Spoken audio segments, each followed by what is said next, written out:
Good morning dear all student. अभी आपने Facebook live पे जो ब्रीफली स्टडी किया अबाउट न्यूटन्स रिंग एक्सपेरिमेंट, उसी को जस्ट एकदम शॉर्ट में ब्रीफ कर रहा हूँ। उसके बाद आपको नोट्स प्रोवाइड करूँगा। उसके बाद भी कोई कन्फ्यूजन हो तो आप मुझे पर्सनल डिस्कशन कर सकते हो। इम्पॉर्टेंट टॉपिक है और एक क्वेश्चन इससे आएगा। तो न्यूटन्स आज का टॉपिक है न्यूटन्स रिंग एक्सपेरिमेंट। ये क्यों पढ़ रहे हैं या इसका इंट्रोडक्शन कैसे देंगे? इंट्रोड्यूस करने के लिए हमने जब फर्स्ट लेक्चर आपको वीडियो रिकॉर्ड करके भेजा था और उसमें बताया था, एक तो इंटरफेरेंस बताया था, देन इंटरफेरेंस के टाइप्स बताए थे, कंस्ट्रक्टिव डिस्ट्रक्टिव, देन बताया था कि इंटरफेरेंस की एक स्पेसिफिक कंडीशन है सस्टेन इंटरफेरेंस, कि ऐसा प्रोसेस जिसमें बार बार रिपीटेशन के कारण मैक्सिमा और मिनिमा क्या रहती है, कांस्टेंट रहती है। उसके बेसिस पे यदि आप कोई डिटर्मिनेशन करते हो तो उसकी एफिशिएंसी और डिटर्मिनेशन में एक्यूरेसी ज़्यादा आती है। वो हर किसी कंडीशन में वो प्रोड्यूस नहीं होता है। सस्टेन इंटरफेरेंस प्रोड्यूस करने के लिए दो कंसेप्ट यूज किए जाते हैं। एक यूज किया जाता है डिवीजन ऑफ वेव फ्रंट और दूसरा यूज किया जाता है डिवीजन ऑफ एम्पलीट्यूड।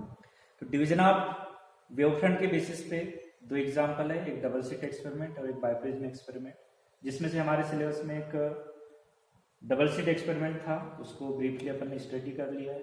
अब दूसरा कॉन्सेप्ट स्टार्ट करेंगे कि डिवीजन ऑफ एम्पलीट्यूड, जिसमें एम्पलीट्यूड का डिवीजन करके इंटरफेरेंस प्रोड्यूस किया जाता है सस्टेन वाला, उसे कहते हैं हम interference by division of amplitude. और इसके भी दो एग्जाम्पल है। पहला एग्जाम्पल है न्यूटन्स रिंग एक्सपेरिमेंट और उसके बाद पढ़ेंगे माइकलसन इंटरफेरोमीटर।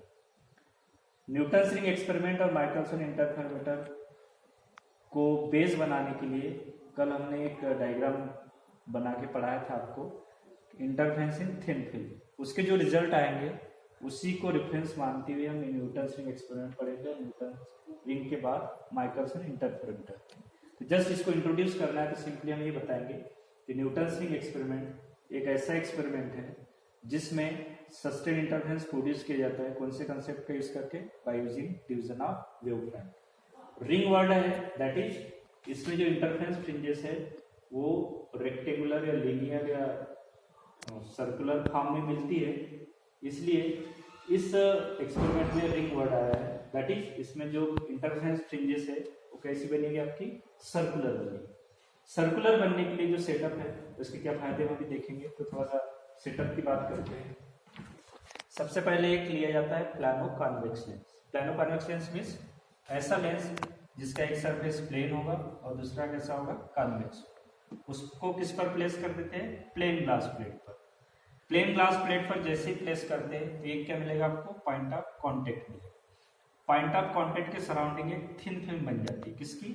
एयर की, जिसकी थिकनेस क्या मान लेते हैं? टी मान लेते हैं। लेकिन इस टी की वैल्यू पॉइंट ऑफ कांटेक्ट के सराउंडिंग वेरी करती है रेडियस के रिस्पेक्ट में, लेकिन सिमेट्रिकल होती है। सिमेट्रिकल मीन्स कि यदि आर की वैल्यू या रेडियस की वैल्यू 2 सेंटीमीटर मान लो और 2 सेंटीमीटर के रिस्पेक्ट में टी का वैल्यू मिल रहा है मतलब 1 mm, तो पूरे सर्कल में आपको क्या मिलेगा?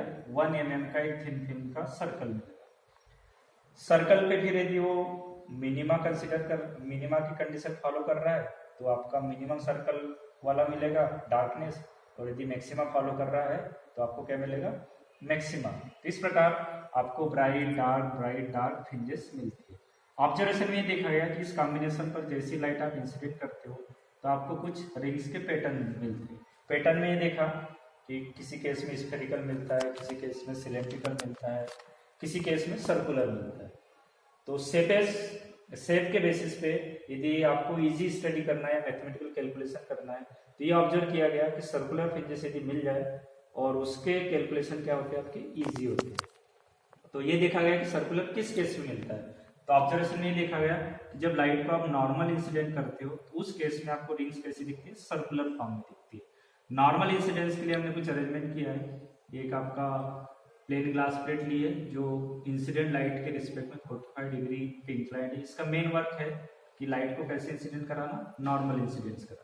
नॉर्मल इंसिडेंस क्यों करा रहे हैं? ताकि आपको रिंग्स कैसे दिखे? सर्कुलर दिखे। एक प्लेन कोई लाइट सोर्स है, वहां से लाइट ओरिजिनेट होगा, कॉन्वेक्स लेंस की हेल्प से इसको पैरेलल करेंगे, पैरेलल करने के बाद इस प्लेन ग्लास प्लेट की हेल्प से नॉर्मल इंसिडेंट कराएंगे, नॉर्मल इंसिडेंस के कारण एक सर्कुलर दिखेगी, सर्कुलर को ऑब्जर्व करने के लिए हम किसका यूज करेंगे, माइक्रोस्कोप का।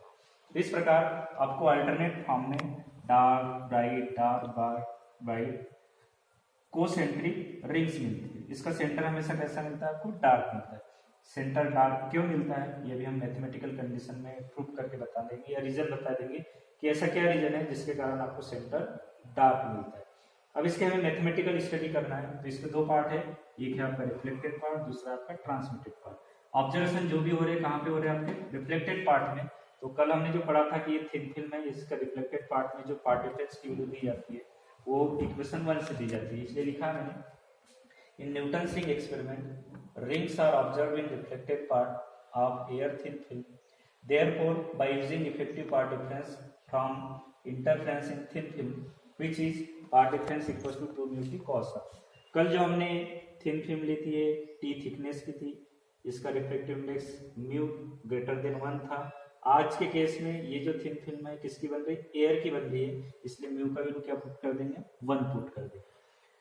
आर और आई क्या रहेंगे यहाँ पे, 0, क्योंकि इंसिडेंस कैसा हो रहा है आपका, नॉर्मल इंसिडेंस हो रहा है। नॉर्मल इंसिडेंस के केस में आई और आर का वैल्यू क्या रहेगा, 0 रहेगा, इसलिए आर का वैल्यू क्या पुट करेंगे, 0 पुट करेंगे। इसका रीजन भी बता दिया, ड्यू टू नॉर्मल इंसिडेंस। इसलिए path difference equals to 2 into mu का value 1 into t into cos 0 plus lambda by 2। Cos 0 का वैल्यू 1 हो जाएगा, ये 1 है तो क्या हो जाएगा आपका, path difference equals to 2t plus lambda by 2। तो मेनली हम ये देखें कि पार्ट डिफरेंस की वैल्यू किस पर डिपेंड कर रही है, टी के। अब टी के रिस्पेक्ट में इसकी मिनिमा और मैक्सिमा क्या होगी, चेंज होगी, क्योंकि लेमडा बाई 2 तो क्या रहेगा आपका, कांस्टेंट वैल्यू, लेमडा कांस्टेंट है, दैट इज लेमडा बाई 2 भी क्या रहेगा, कांस्टेंट रहेगा।